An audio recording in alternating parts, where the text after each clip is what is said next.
Bueno, muy buenas tardes a todos. Es un auténtico placer volver a estar aquí. En primer lugar, yo le quería dar las gracias a toda la organización, la prensa gráfica, patrocinadores, por hacer posible este evento, por invitarme de nuevo, y a todos vosotros por estar aquí y permitirme compartir este ratito con vosotros, ¿no? Donde quiero hablar de estrategias de contenido online y offline para vender y fidelizar a clientes, ¿no? Justamente antes de empezar estaba comentando con un compañero vuestro, ¿no? Me preguntaba, oye, ¿qué es para ti vender? Y digo, wow, la verdad es que nunca me la había buscado una respuesta exacta, ¿no?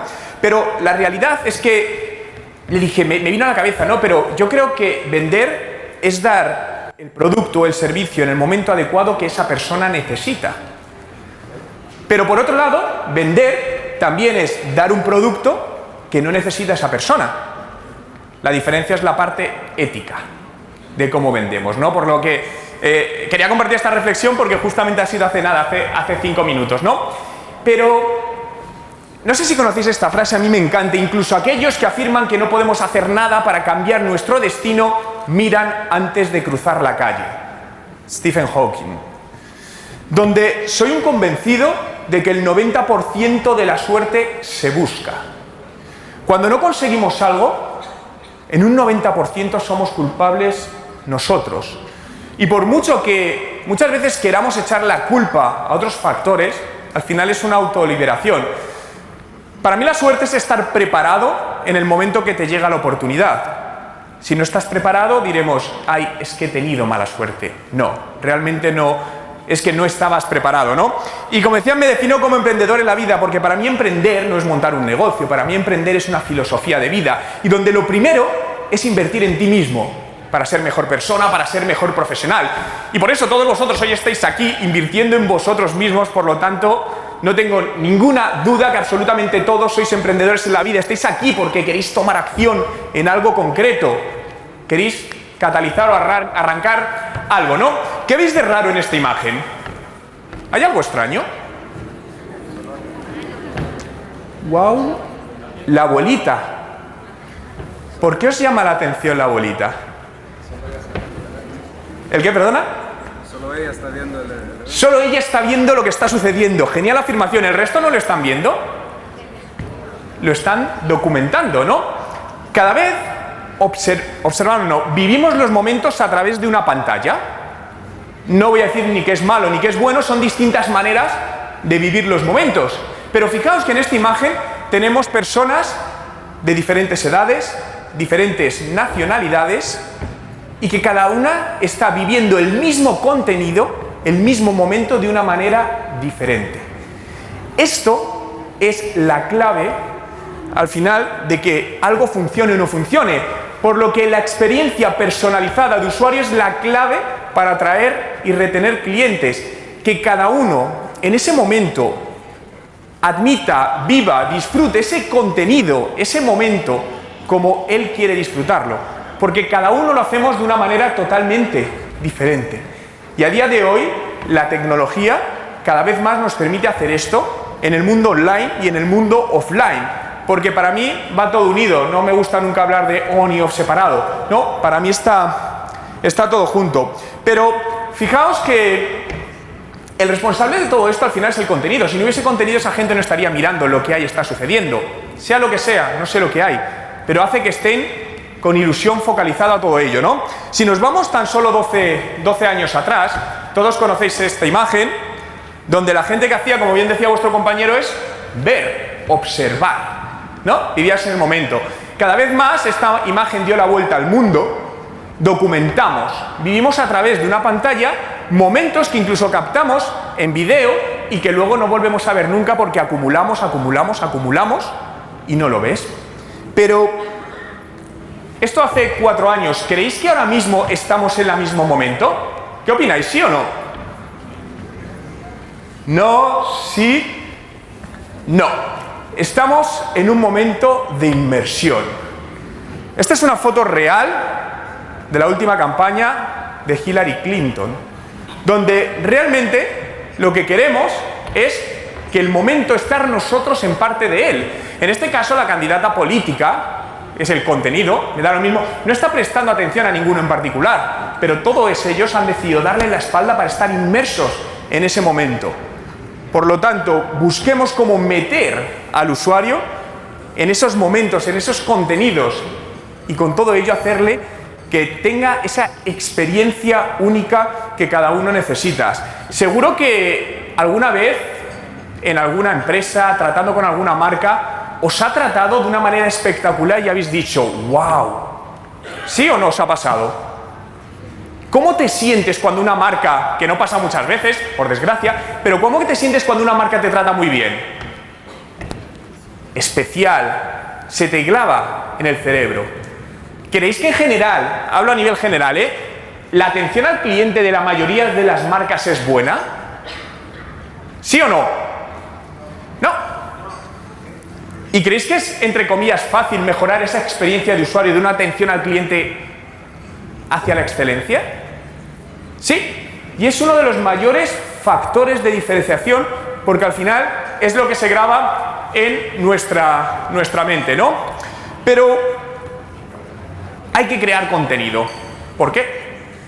Muchas empresas crean contenido y nunca consiguen resultados. Y dicen, no, pero es que yo estoy creando contenido y ¿cómo alineo esto realmente con mis objetivos de negocio? No perdamos de vista que una cosa es el mundo de redes sociales a nivel personal particular y otra es el mundo de los negocios. No tiene absolutamente nada que ver. Pero lo que sucede es que en la mayoría de los casos no hay una estrategia de contenidos definida, sino que lo hacemos, ¿no? Lo mismo que pasaba con las redes sociales. ¿Por qué tenemos que tener en cuenta Facebook? Hombre, porque hay que estar en Facebook. Tú publica y ya veremos qué hacemos. Cuando la realidad es que primero tenemos que pensar qué vamos a hacer para luego realmente hacerlo. Y lo segundo, invertir en recursos. No se invierte suficiente en recursos. Y cuando hablo de recursos materiales y recursos personales.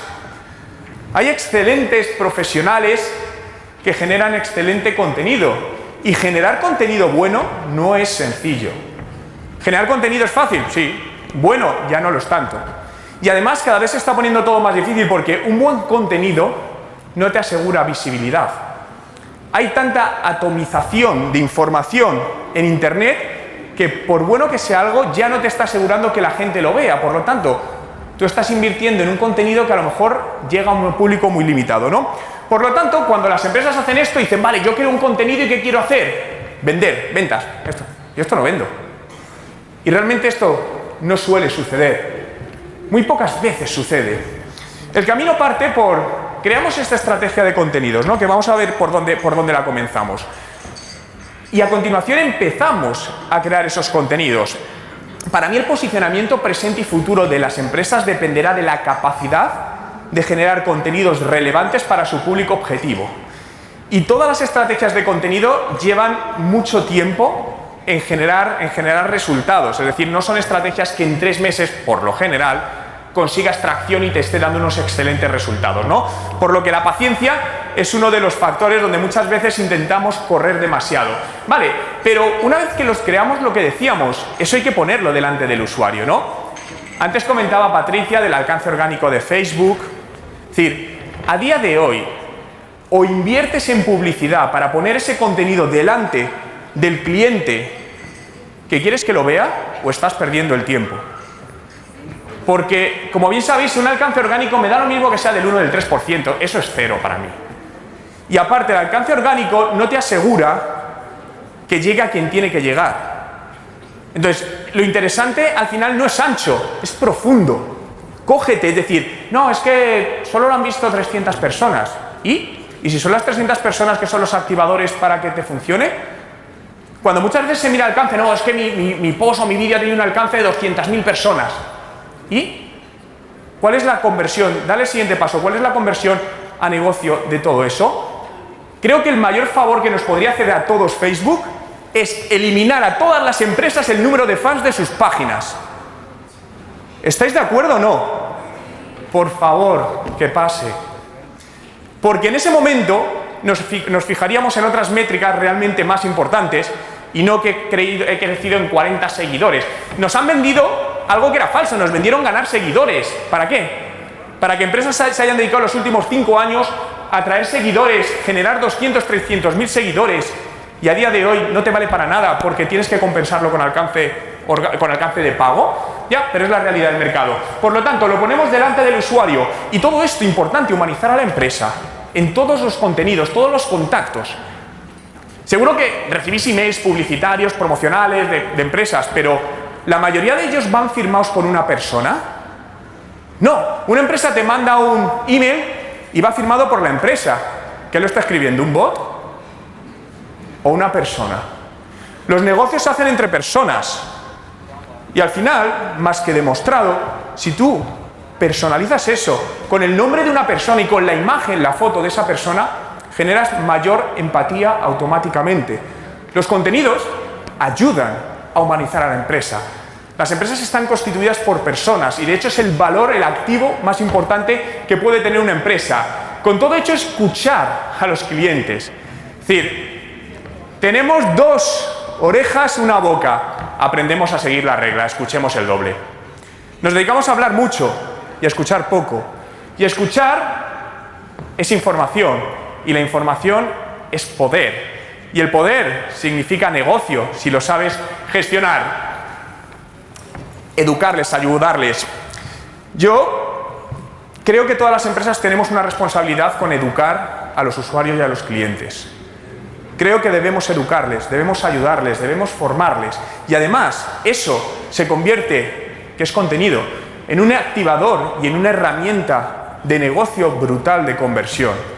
Educarles a través, me da lo mismo, de videos, de ebooks, de minicursos, donde bien utilizado realmente al final se convierte, como os digo, en un captador de potenciales usuarios que pueden convertirse en clientes. Todo esto nos va a llevar a generar una imagen de marca. Y esta imagen de marca, al final, construye sólidas relaciones con usuarios que pueden ser en algún día tus clientes y clientes actuales. Porque en esta estrategia debemos aprender también a diferenciar qué tipo de contenidos creamos para quién. No puedes generar el mismo contenido para alguien que ya es tu cliente, para un cliente que lleva contigo un año, que lleva contigo 5, que para alguien que todavía no es tu cliente y potencialmente lo puede ser en algún momento. Son estrategias de contenido totalmente diferenciadas. Y esto sí, esto nos ayuda a generar ventas. Demostradísimo. Pero dejadme contaros un caso reciente. Yo soy de la ciudad de Madrid, de España. Actualmente vivo en Toronto, en Canadá, desde hace prácticamente 2 años. Y he tenido la suerte de poder estar trabajando como consultor externo el último año y medio con una pequeña startup de 20 personas, tecnológica, que se dedicaba a location marketing, a social wifi. Y esta empresa, uno de los activadores que ha hecho que crezca es el contenido, donde la primera medida que se tomó, estaban generando contenidos para muchísimos, al final, tiendas, restaurantes, tiendas de ropa, etcétera, etcétera. Y la idea fue, genera contenido para un nicho muy concreto y métete con él hasta el fondo, contenido. Haz sinergias de departamentos de marketing y ventas, porque para mí van juntos. De hecho, os invito a todos a leer un libro que tiene, un ebook gratuito que tiene HubSpot, que se llama S-Marketing, la integración de departamentos de marketing y ventas, porque al final son departamentos que tienen que ir unidos. Esta empresa, en su momento, hace 1 año y medio, tenía 20 personas, 40 clientes. 1 año y medio después, 45 empleados, 800 clientes y acaba de ser adquirida por Yelp, por la multinacional, por $20 millones. Y donde gran parte, había una pregunta esta mañana sobre el tema de B2B, se dedicaba a B2B, eran otros negocios a los que vendía. Y Facebook, el 100% del presupuesto publicitario iba a publicidad en Facebook. Donde si consigues establecer una muy buena estrategia de un contenido alineado al usuario que quieres impactar y un modelo de captación de ese lead de potencial cliente, calentamiento y conversión con venta, los resultados son excelentes. Y esa es la parte que tenemos que trabajar. Y lo decía Patricia esta mañana, ¿no? Debemos conocer al cliente, ¿no? El famoso buyer persona. Bien, el buyer persona es importante, muy importante, ¿no? Pero yo no quiero hablaros del buyer persona, yo quiero hablaros del reader persona. Donde muchas veces no es el mismo, cuidado con esto. Muchas veces el que te lee los contenidos no es el que te compra. En muchos casos sí, pero en otros no. Es decir, hay empresas donde el que lee el contenido es la persona de marketing, pero el tomador de decisión no es la persona de marketing. Por lo tanto, el buyer persona y el reader persona no son las mismas personas. O, por ejemplo, si vamos a juguetes o cosas para niños pequeños, el consumidor del contenido es el niño pequeño, pero el comprador es el padre. Por lo tanto, aquí debemos trabajar en crear estos perfiles, ¿no? Claro, aquí te pueden salir muchos perfiles. Hace poco, trabajando con una marca de motocicleta, nos salían 16 reader persona. Claro, dices, ¿cómo genero 16 contenidos? Bueno, céntrate en uno. Al final todo tienes que alinearlo con los recursos que tienes. Oye, si tengo recursos para solo activar un público objetivo, decido cuál es el que más me interesa y lo potencio. Y cuando uno lo tenga cubierto, me voy al siguiente. No intentes abarcar 16, porque lo que vas a hacer es que no vas a abarcar ninguno bien. Y lo poco mucho que hayas invertido en tiempo, en dinero, la probabilidad estadística de que lo pierdas es muy elevada. Al final todo es un tema estadístico, ¿no? Bueno, la presentación la vais a tener entera tal y como la estáis viendo. Yo se la haré llegar a la organización que tiene vuestros correos y os la enviarán. Aquí os dejo un enlace donde detallo toda la creación de un reader persona, pero quiero hacer una visión global, ¿no? de las cuatro fases para construirlo, porque esto es lo primero, esta es la estrategia, es decir, antes de ponerme a crear contenido como un loco, ¿no? El conocimiento demográfico. Bien comentaba Cristina, y te voy a decir todo con herramientas gratuitas en este caso. Es decir, al final, el dato más básico, si rango de edad, si son hombres, si son mujeres, Google Analytics es una excelente herramienta que te va a dar toda esta información. Para empezar, es decir, ¿quién nos está leyendo el contenido?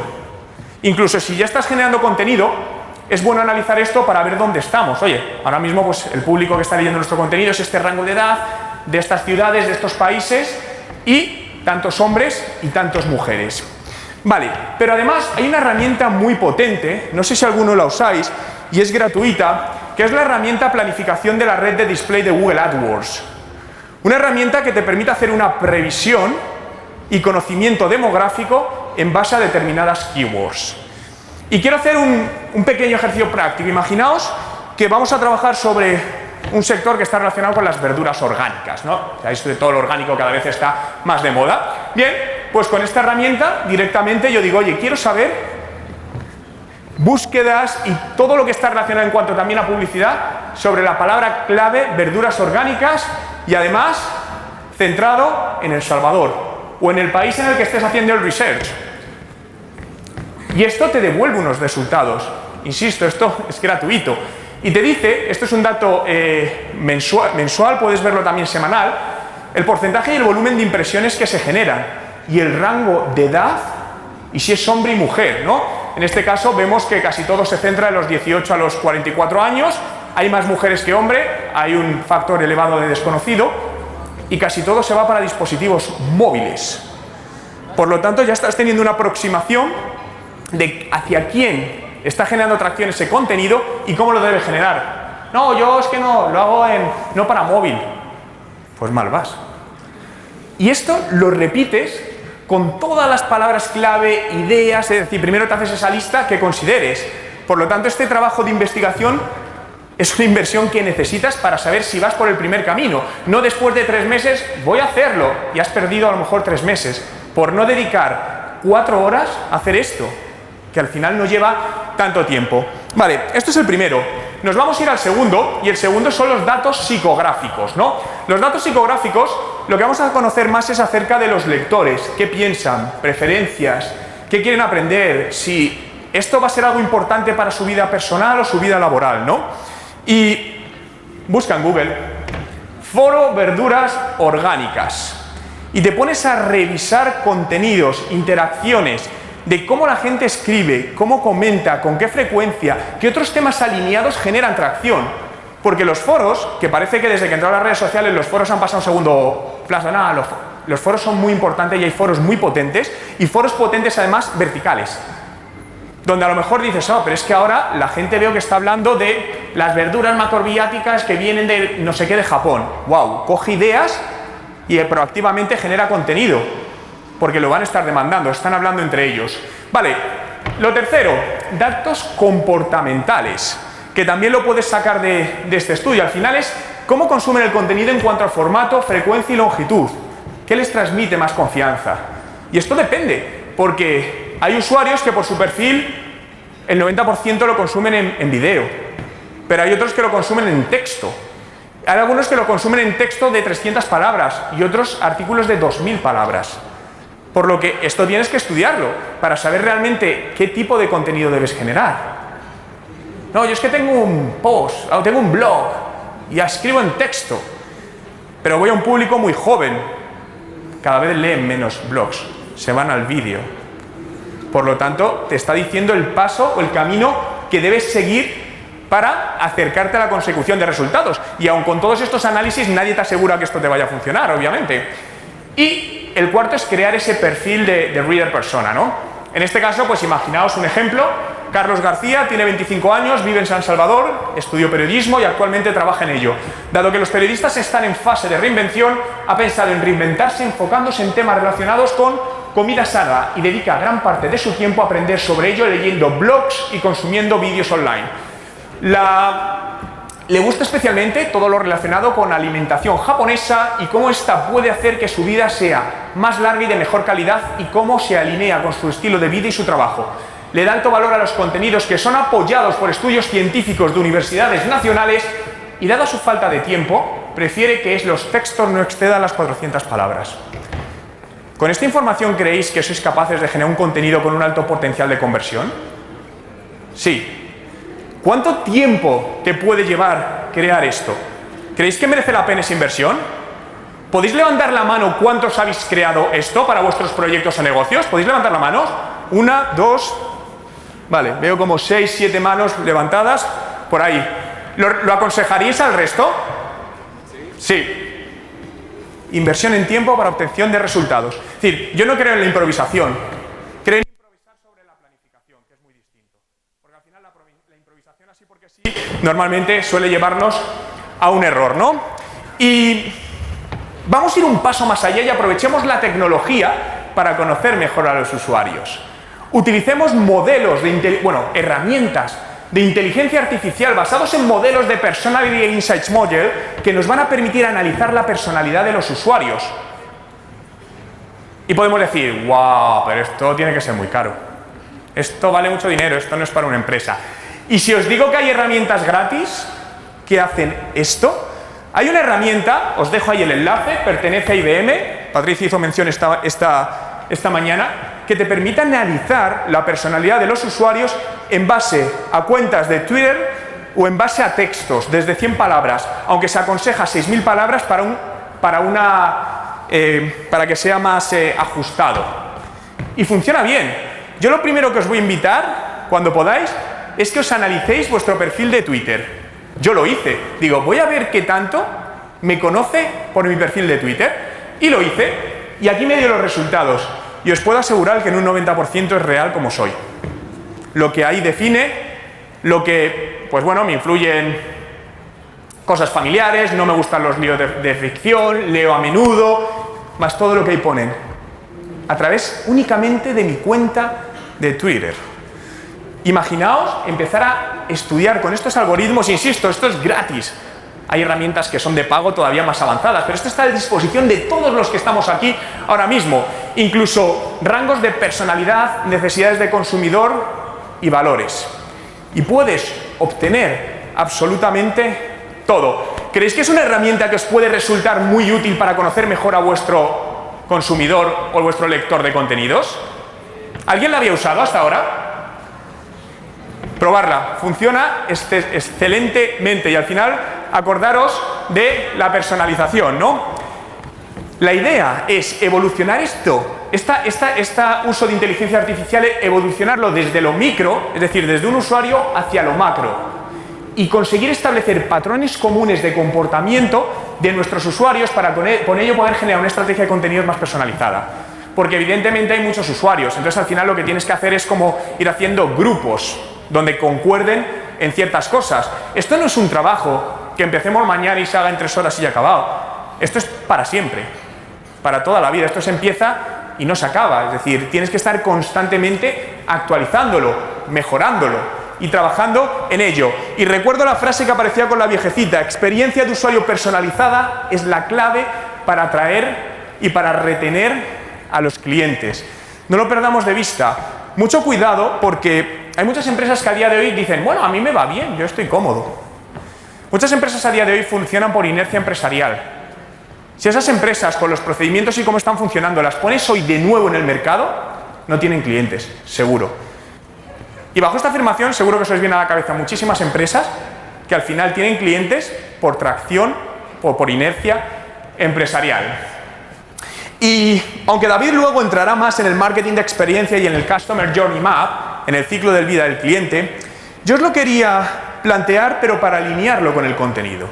Bien, nosotros construimos al final todos los puntos de contacto que va a tener nuestro cliente con nuestra marca o nuestro producto.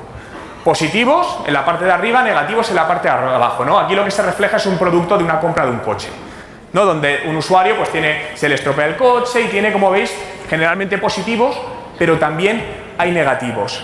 Pero esto, lo que tenemos que trabajar es cómo metemos el contenido en todo este ciclo de vida del cliente. Es decir, no simplemente decir, vale, esto le gusta, esto no le gusta.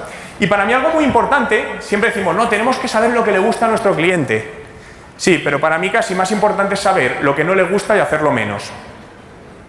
Porque realmente esos puntos de contacto negativos son los que muchas veces penalizan más que los positivos. Y ahí entramos en la parte de los micromomentos, ¿no? Donde cada vez más hay como numerosas y pequeñas explosiones de huellas digitales que todos vamos generando en distintos momentos. Por lo tanto, basado en estos micromomentos, es donde tenemos que trabajar la generación de contenidos para todo esto. Aquí os voy a leer una experiencia real de compra. Un usuario va a una tienda física para ver un producto, coge su móvil, su celular y compara precios online, visita la web de la competencia, mira comentarios en distintas plataformas online, busca en Google opiniones sobre los productos, lo compra y 2 días después tiene un problema o le surge una duda. Contacta con esta empresa mediante Twitter y la empresa tarda 3 días en contestarle. Y además, mientras tanto, la competencia te está reimpactando con remarketing, donde todavía estás a tiempo de devolver el producto y comprarlo por otro lado. Esto es una experiencia real de compra de muchos productos. Y eso lo podemos plasmar en un gráfico, en un diagrama como este, y crear el flujo completo de micromomentos de ese posible cliente y generar qué contenido debemos darle en cada momento para conseguir lo que queremos conseguir. Al final, claro, muchas veces creo que lo más difícil de todo esto es que, como en digital cada vez hay más cosas que hacer, dices, ¿por dónde empiezo? Al final, empezad siempre por lo que consideréis que a día de hoy os va a dar mejores resultados y está más alineado con los recursos de los que disponéis ahora mismo. Y cuando conseguís, como os decía antes, que eso te esté funcionando, te esté dando tracción, es cuando pasas a la siguiente fase, ¿no? ¿Y qué pasa con los emojis? Esto es algo que utilizamos en nuestras comunicaciones diarias, totalmente. De hecho, cambia el sentido concreto, entero. Tú mandas un email o un WhatsApp a un amigo y no le pones una carita y se malinterpreta. Oye, ¿me puedes mandar esto? Oye, es que este me lo ha dicho con doble intención.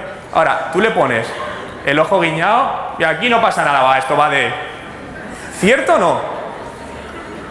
Es decir, un pequeño icono es capaz de cambiar la parte emocional y la comunicación entera de una frase o un párrafo entero.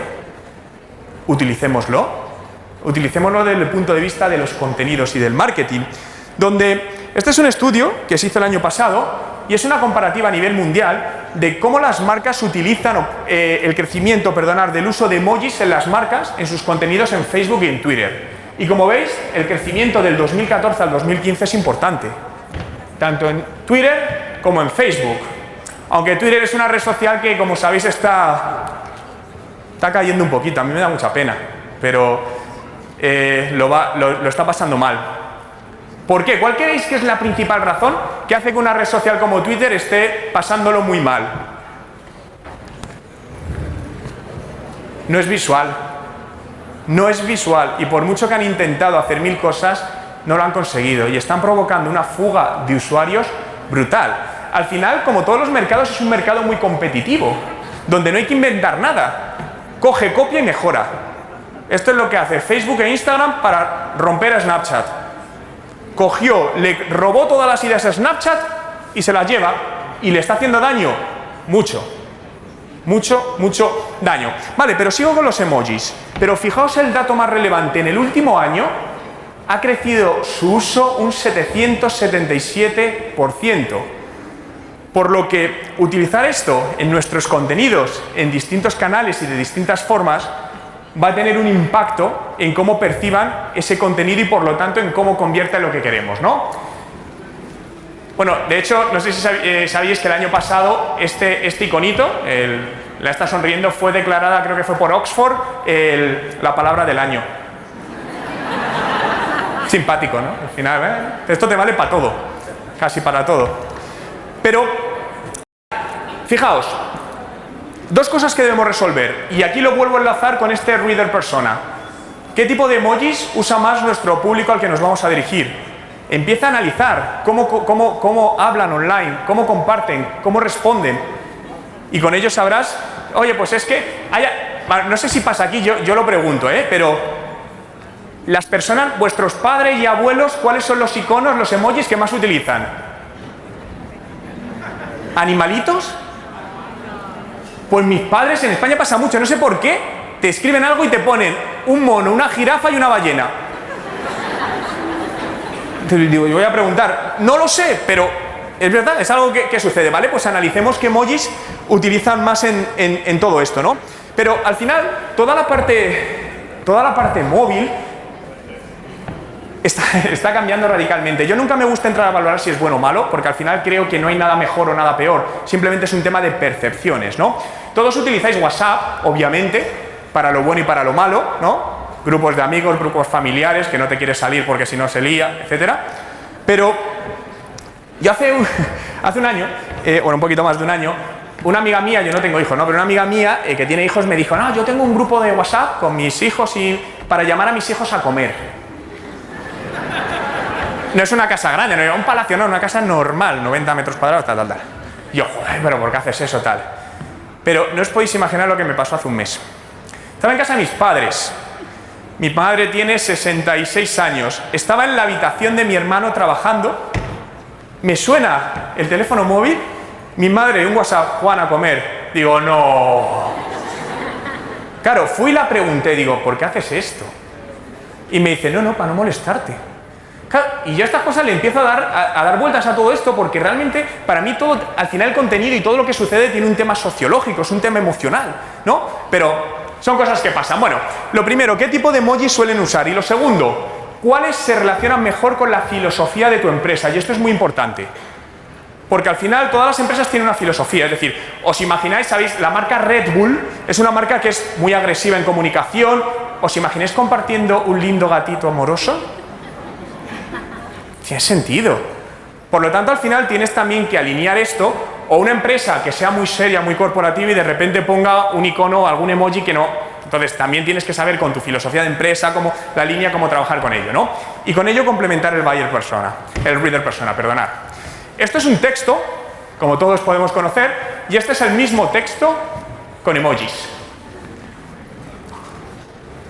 ¿En cuál vais a pasar más tiempo? En el segundo, aunque el resultado va a ser que nunca vas a conseguir comprenderlo. Pero realmente vas a pasar más tiempo el segundo intentando plantearte por qué después del your aparece un icono como con unos labios pintados, una nota musical, una arroba, pero vas a pasar más tiempo.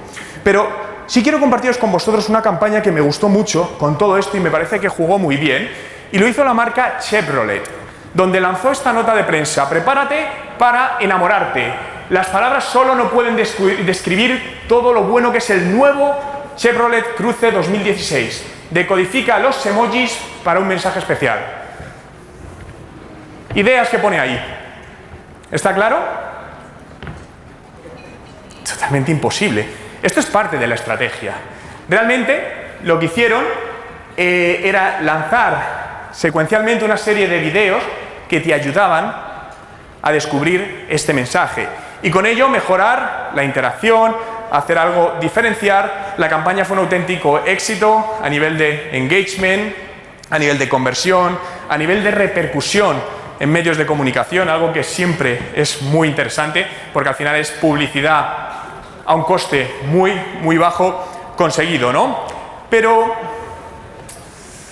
claro, ya tenemos este contenido, pero ahora busquemos cómo finalizar, darle coherencia a todo esto y que volvamos a lo mismo. Esto es un negocio. ¿Cómo podemos convertir esto a negocio?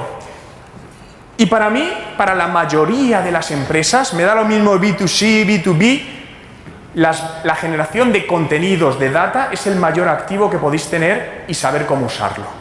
Por lo tanto, para mí la obsesión es conseguir convertir a un lead, a un dato de un posible cliente en el corto, medio, largo plazo, todos los contenidos. Donde te puedes encontrar con situaciones donde tú actualizas, alguien clica y decide verlo o decide descargarlo. Me interesa que lo descargue. O alguien lo comparte sin consumir el contenido y lo que te hace es te crea un alcance extendido. Pero siempre lo que tienes que buscar es que el objetivo utópico, obviamente, es que el 100% de la persona que llegue a ese contenido haga algo. Si yo comparto ese contenido en Facebook y digo, ¡guau! Tengo 300 likes. A nivel de negocio, ¿para qué te vale? Si quieres, nos damos un abrazo y nos felicitamos mutuamente. Pero no vale absolutamente para nada más.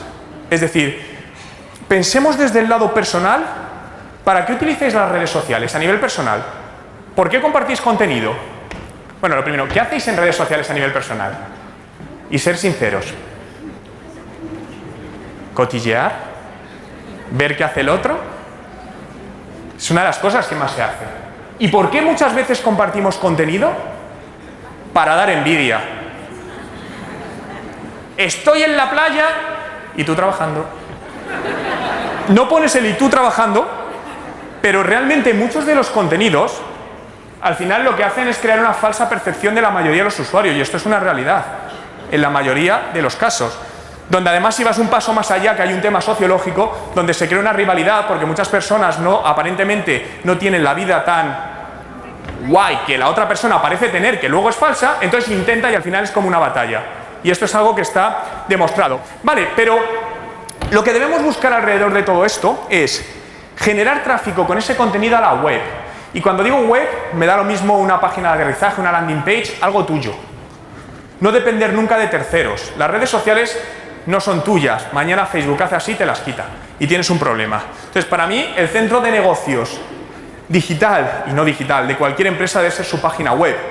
Y la tienes que tener bien cuidada, bien limpia. A nadie le gusta ir a una casa que está sucia, que no es bonita, ¿no? Por lo que las redes sociales y cualquier otro canal, incluso offline, el objetivo al final es que acaben en una web. Una vez estén dentro, vamos a enamorarlos, ¿no? Y vamos a intentar que convierta el objetivo. El objetivo puede ser desde generar una venta, porque puede ser una tienda online, desde generar un lead, generar una suscripción, generar una consulta. Cada empresa, cada negocio tiene sus objetivos. Y a continuación, hacer que el visitante regrese más adelante. Vamos a enamorarlo para que decida volver.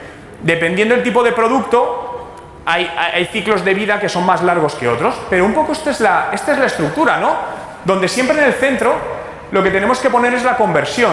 Ese es el objetivo de todo. Convertir. Yo no quiero, me gusta, no quiero, y conversión no hablo de ventas, insisto. Y donde eso vamos a atacar por dos lados. Adquisición, y la adquisición viene con contenido, y reengagement, que el reengagement además viene también con contenido a distinto nivel, donde puedes utilizar campañas de remarketing con un contenido específico para los usuarios en cierto momento. Y al final, utilizar estrategias AdWords, SEO, email marketing, publicidad social, lo que sea para generar esa adquisición, ¿no? Pero esto es un poco lo que sería el canal y nuestro objetivo con lo que nos debemos obsesionar. Conversión, conversión, conversión alineada al objetivo que queremos perseguir, ¿no? Quiero que os hagáis esta pregunta. No quiero que me la contestéis, simplemente que os la hagáis para vosotros mismos. ¿Sabéis cuántas de las visitas que llegan a vuestra web convierten a vuestro objetivo? Si no sabéis este dato, adivinarlo, conocerlo. Muchas decimos, bueno, pero ¿cuál es el objetivo de mi web? Que entre mucha gente y me vea. Vale, han entrado 1 millón de personas, te han visto y se han ido. ¿De qué te vale? Yo prefiero que entren 500 y que esos 500, el 8%, se suscriba a mi newsletter o lo que sea. Ese es mi objetivo. Por lo tanto, ese es uno de los primeros datos que debéis conocer. Para mí esto es una métrica de negocio, sea el que sea. Si es un 0,001%, no pasa nada. Coge ese dato y empieza a mejorarlo. Yo no soy muy creyente de las estadísticas que hay de el ratio de conversión en e-commerce tiene que ser del 0,8%. Depende. Igual que no soy creyente que para publicar, los estudios que hacen de no, el mejor día para publicar en Facebook son los lunes a las 12:15 de la mañana. ¿Por qué? Depende del sector. De hecho, estuve leyendo el otro día un report súper interesante que analizaba 14 sectores diferentes, los principales sectores, qué redes sociales y en qué momentos impactaban más a los usuarios. Y te das cuenta que hay sectores donde el primero es Facebook, otro Facebook no tiene importancia y es Pinterest, hay sectores donde los sábados funciona muy bien, sectores donde son los martes, y aún así, este para mí es un poco más centrado, pero yo lo que haría es coger vuestros propios datos, tómalo de referencia, analiza en tu caso concreto cómo se mueve y trabaja por mejorarlo. Por lo que el primer paso es pasar de visitantes anónimos a un lead. Todo lo que tenemos en la web o en la landing page es anónimo, tú no sabes nada. Alguien que entra pero no sé absolutamente nada. ¿Le has conseguido meter en tu casa? Cógele algo más. Es decir, si tú tienes una tienda física y alguien entra, no le dejes escapar. Si se va, lo has perdido. Está ahí, vete a por él. Es decir, las webs tienen que ser como las tiendas reales. ¿Os imagináis entrar en una tienda de ropa y que no haya nadie que te atienda? ¿Cómo te encontrarías? Qué extraño. ¿Por qué en las webs pasa esto? Y cuando hablo por atención, hay muchas maneras de jugar con todo esto. ¿Y todo esto se consigue vendiendo? Obviamente no. Hay que crear el contexto adecuado. Y el contenido no solo lo deben crear la empresa. Acordaos que decíamos 2 orejas, 1 boca, escuchar el doble de lo que hablamos. Cojamos información de los usuarios, preguntémosles, hagámosles una encuesta. Y aquí dice, ya, pero es que cuando haces una encuesta, joder, la gente no le gusta contestar. Normal. Cuando os quieren hacer una encuesta, os envían un email, ¿normalmente contestáis? No. Seguro que alguna vez habéis reservado algún hotel y Booking, cualquier plataforma de este tipo de Booking.com, cualquiera de estas. ¿Qué te hacen al día siguiente de haber estado en un hotel? ¿Qué te envían? Un email. ¿Qué tal ha sido tu experiencia? ¿Lo contestáis? La mayoría de los casos no. Y has podido tener la mejor experiencia de tu vida, pero ¿qué sucede? Que no era el momento. Estuviste el viernes, te fuiste el sábado, llegas el lunes al trabajo, abres el email, tienes 180 emails. ¿Tú te crees que eso es importante? No. Por lo tanto, ese micromomento lo has perdido. Si te hubiesen cogido saliendo del hotel en el checkout y te dicen, oye, un vídeo de 20 segundos, ¿qué tal ha sido tu experiencia? Si ha sido muy buena, es probable que dijeses que sí. Lo mismo con las encuestas. ¿Por qué no plantear una encuesta de una manera diferente? Y os quiero contar un caso que a mí me encantó. Es la empresa Wistia. Es una empresa americana, una plataforma de video marketing, donde decidió hacer algo distinto para tanto clientes como usuarios le contestasen una encuesta. Y funcionó muy bien.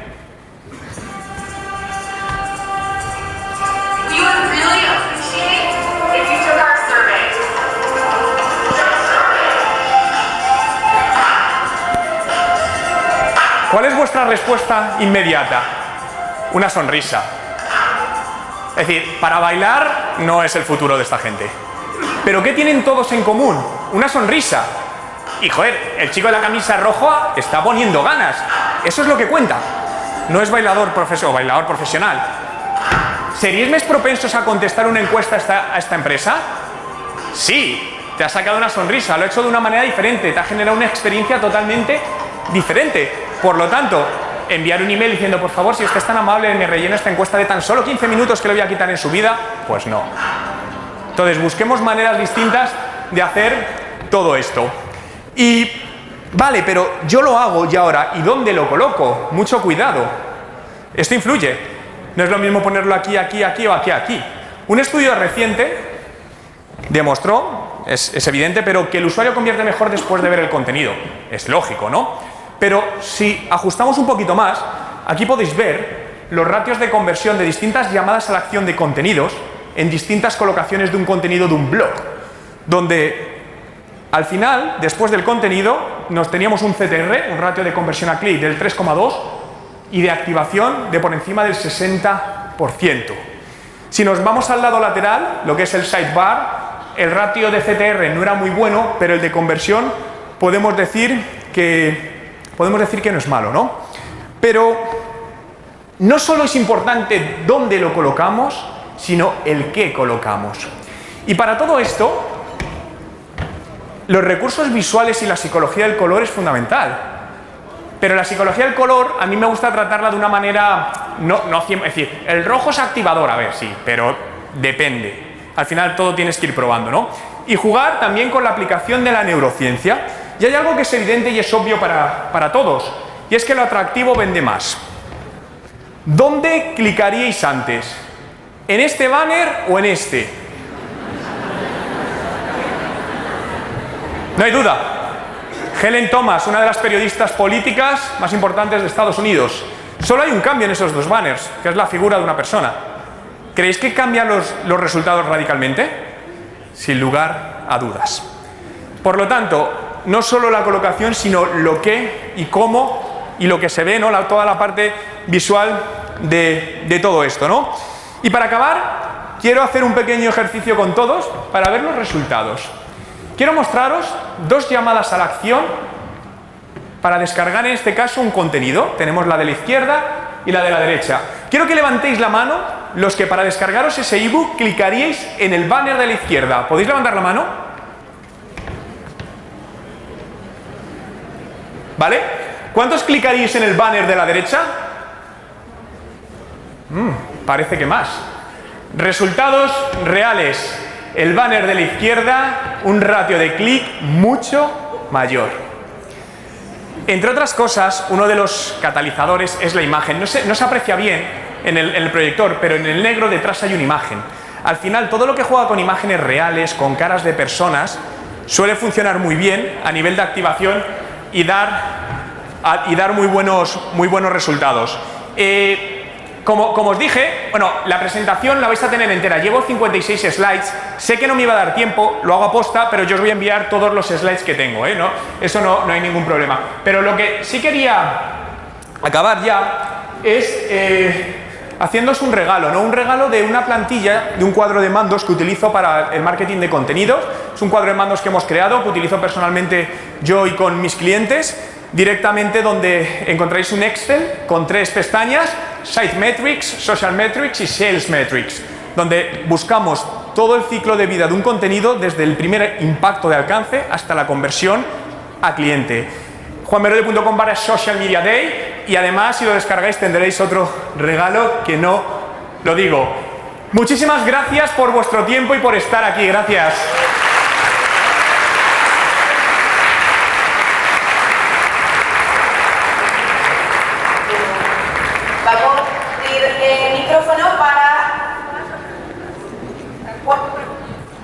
Vale, preguntas.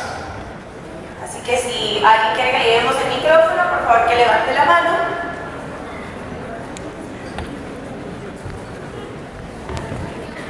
Hay una mano por allí, creo. Hola. Me quedé con esa pregunta antes. Perdona, ¿dónde? Vale.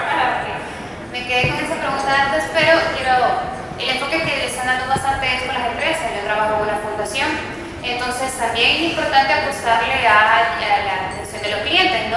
A la captación de mayores personas que identifiquen a la fundación, porque también estamos luchando con un conflicto de que nos confunden con un programa de gobierno, entonces es bastante difícil. La cosa es que, por ejemplo, empezamos a crear contenidos donde mostrábamos rostros, historias de vida de niños y niñas que eran beneficiados, pero esto me ha parecido bien curioso que ha empezado a bajar las interacciones, el interés de las personas para con estas historias. Entonces yo no sé cómo podría volver a llamar la atención, ¿no? A crear mejor impacto para los proyectos que nosotros estamos entrando. Vale, ¿la interacción te refieres que ha bajado en redes sociales como Facebook?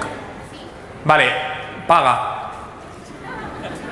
No, ojalá fuese accionista de Facebook, no lo soy, pero paga. Es decir, es que no hay otra. Al final está bajando por el propio algoritmo que tiene Facebook, y va a seguir pasando en Instagram, en YouTube y en todas. Al final, evidentemente, son negocios y lo que buscan es mejorar sus ingresos, por lo que nos vendieron una cosa, te van bajando esa cosa y tienes que compensar pagando. En cuanto pagues y targetices, verás cómo aumentan la interacción. ¿Hay otra pregunta por allá? Hola. Yo tengo una pregunta sobre si tendrá datos actualizados, porque mi empresa se dirige por sus redes sociales más que todo a gente bien joven, abajo de los 30 años. La gente ya no visita los sitios web, o sea, todo lo buscan en las redes sociales. Y en el caso de mi empresa nos estamos topando con eso porque mi sitio web de una empresa Fortune 500 no tiene nada que ver con la gente a la que yo me dirijo aquí en El Salvador. La gente visita mi sitio web de la super empresa corporativa internacional y es como que eso no tiene nada que ver conmigo. Todo lo manejamos a través de redes sociales, entonces quería saber si tiene algún dato tal vez actual sobre la gente joven todavía que quiere hablar en los sitios web. Al parecer todo lo están buscando en las redes sociales. Vale, me gusta basarme en datos. Al final he aprendido que no basarme en estas cosas de yo creo que, y los datos nos siguen diciendo que al final el sitio web sigue teniendo peso. La manera es como llegas a ellos es distinta. Es decir, para gente joven, YouTube. Es decir, en El Salvador la primera red social es Facebook, la segunda es YouTube y en crecimiento la primera es YouTube. El crecimiento del último año aquí y a nivel mundial de manera casi transversal. Por lo tanto, yo lo que os diría a casi todos, incluso a los que vais a público no tan joven, entre comillas, YouTube es la red social, es mi impresión personal, por los datos y los indicadores que vemos, de que va a explotar en los próximos 3-4 años en positivo y hay que estar ahí. ¿Y de quién debéis aprender? De los mejores en YouTube, los youtubers. Yo soy un gran defensor de ellos porque al final, es decir, es gente que ha conseguido audiencias enormes. Por lo tanto, para mí no hay nadie mejor experto en YouTube que ellos. Analizarlos cómo lo hacen, lo que hacen y llévatelo a tu lado. A cómo adapto todo esto a mi negocio, a mi empresa. Pero pensad en YouTube. El video es lo que más está creciendo, no solo YouTube, el video. Ahí es donde va a estar la clave del negocio en los próximos 5 años. Ok, penúltima pregunta.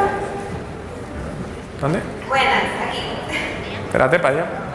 Vale.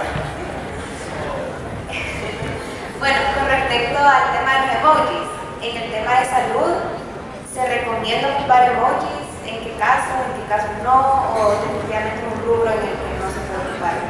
Yo creo que lo puedes usar, totalmente. No te sabría decir cuál porque al final cuando hacemos el estudio lo hacemos por audiencia, porque al final en tema de salud puede haber muchas variaciones. Por ejemplo, yo tengo experiencia en farma, en el sector farmacéutico, donde además en el mercado español tiene unas limitaciones legales brutales y no puedes utilizar cualquier cosa. Y dependiendo a qué público quieras dirigir, por lo que yo lo que haría es analizar esa audiencia, incluso hacer pequeños testeos, es decir, no vayas directamente a soltar un mensaje lleno de emojis, sino empieza a incorporar pequeños para hacer testeos, a ver qué tal aceptación tiene y a nivel de conversión. Siempre haz pequeños testeos antes de hacerlo más en masivo. Gracias. Nada. Ok, la última pregunta por acá. Buenas tardes, Juan. Quiero hacerle la siguiente pregunta. Yo trabajo en una empresa que brinda servicios y tenemos varios programas que queremos potenciar, pero en cuanto a la métrica del negocio, ¿qué es más importante? ¿El crecimiento de fans, interacciones o qué más, Juan? La conversión, el crecimiento de fans, olvídatelo. Desde mi punto de vista, es una métrica que no valoro hace muchísimo tiempo. Es decir, las empresas le gustan porque aparentemente es lo que más se ve. Por eso digo que ojalá Facebook quite algún día todos los fans que tenemos todas las empresas. Ojalá es el mayor favor, sinceramente, que pueden hacer a las empresas. Céntrate en aquella métrica de negocio que más te interese. Yo, para mí, las más importantes es toda la parte de lead. Es lo que os decía, tanto en B2C como B2B. Captar un lead, hacer una buena estrategia de conversión y, aunque no lo he mencionado, trabajar proyectos de marketing automation, es decir, toda la parte de automatización con distintas herramientas. Hay herramientas muy potentes. Yo, por ejemplo, trabajo con Infusionsoft. Infusionsoft es una herramienta americana muy buena, tiene un coste aceptable, estamos hablando de unos $200 americanos al mes para manejar bases de datos de 20.000 usuarios, lo cual es aceptable. Hay otra que es muy buena, con la que también trabajo, que es HubSpot, que mencioné antes, pero HubSpot tiene un coste más elevado y a mí me gusta menos. Pero al final yo jugaría también con procesos de marketing automation. Eso sí, la automatización no significa que no sea personal. Haced una prueba, yo lo hago siempre. Cuando recibís un email de estos que parecen que son automatizados, porque lo parecen, responder a ver si alguien os contesta. En la mayoría de casos nadie os va a contestar. El truco en toda esta parte está en generar que si alguien hace una respuesta, una automatización de un proceso, eso lo recibe una persona real que le dé una respuesta y no rompa el ciclo de vida del cliente ni la coherencia. Eso es fundamental en toda esa parte. Ok. Lastimosamente el tiempo es muy corto, pero si se han quedado con alguna duda pueden seguir a Juan Merodio en sus redes sociales y mientras le damos Un fuertísimo Y estaré toda la tarde por aquí. Gracias. Como Social Media Day 2019. Aren't you worried about something out there? Aren't you worried about me? Aren't you worried about something out there?